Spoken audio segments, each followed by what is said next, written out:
Évangile de Jésus-Christ selon saint Marc, chapitre 8, versets 14 à 21.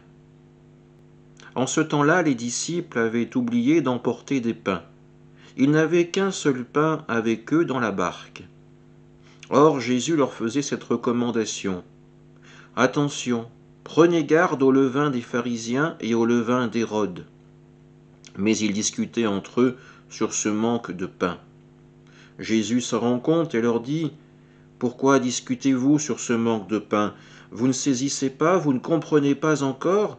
Vous avez le cœur endurci?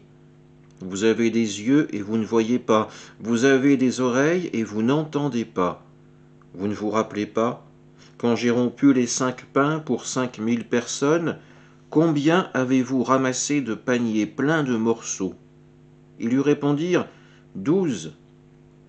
Et quand j'ai rompu 7 pour 4000, combien avez-vous rempli de corbeilles en ramassant les morceaux? Ils lui répondirent, 7. Il leur disait, vous ne comprenez pas encore? Acclamons la parole de Dieu. Nous sommes les disciples accompagnant Jésus dans la barque. Nous nous inquiétons pour le manque de nourriture. Un seul pain suffira-t-il à tous nous rassasier?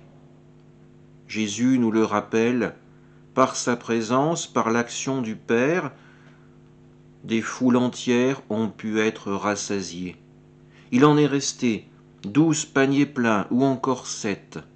12 paniers pour signifier les 12 tribus du peuple d'Israël, tout le peuple rassemblé, rassasié par la présence du Dieu créateur, ou encore 7 pour montrer la divinité présente au milieu des hommes.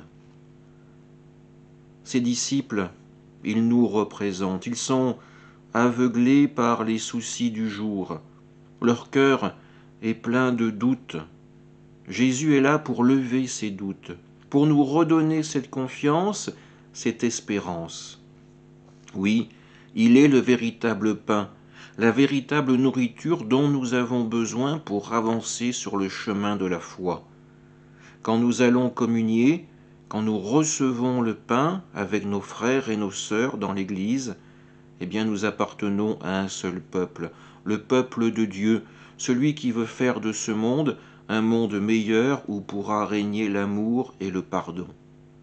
Alors demandons au Seigneur d'avoir cette confiance, d'avoir cette espérance qui peut parfois nous manquer et de continuer à avancer avec le Seigneur dans cette barque qui représente l'Église.